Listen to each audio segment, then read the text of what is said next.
उत्तर प्रदेश में पिछले 17 वर्षों में धुआंधार अवैध मदरसे बने हैं। इनमें से कई नेपाल और बिहार सीमा पर संवेदनशील इलाकों में बने हैं।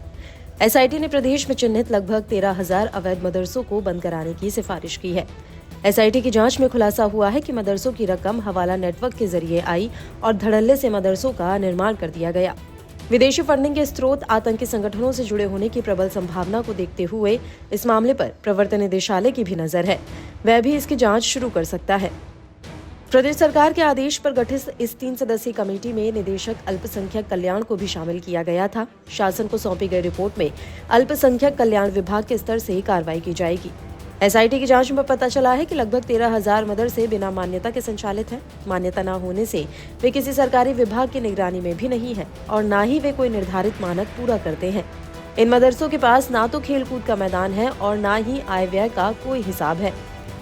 एसआईटी ने जांच में पाया कि मदरसों ने चंदे से संचालन की बात तो कही, लेकिन चंदे का कोई हिसाब नहीं दे पाए। रकम ना हो उनके बैंक खातों में मिली और ना ही लाखों करोड़ों का निर्माण आखिर कैसे कराया गया ये पता चल सका। संदिग्ध विदेशी फंडिंग पर भी कोई संतोषजनक जवाब नहीं मिला। ऐसे में साबित हुआ है कि इन मदरसों को हवाला के जरिए पैसा पहुंचाया गया है। हवाला से रकम पहुंचाने का क्या मकसद था? आखिर ये आय कहां से आई? इन मदरसों को नेपाल भारत सीमा पर बनाने का क्या मकसद था? प्रदेश का गृह विभाग इन पर विचार कर रहा है। आशंका ये भी जताई गई है कि इस पूरे रैकेट में आईएसआई या किसी विदेशी खुफिया एजेंसी का भी हाथ हो सकता है।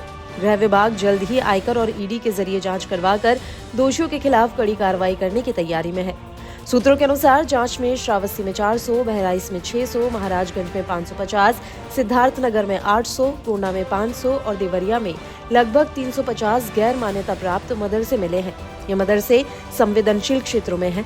जांच के क्रम में एसआईटी ने इन मदरसों से विदेशी फंडिंग और उनकी आय व्यय का विवरण मांगा था, लेकिन वे उपलब्ध नहीं करा सके। जांच में ये भी तथ्य सामने आया है कि कुछ मदरसों में बच्चों का शारीरिक शोषण होता है।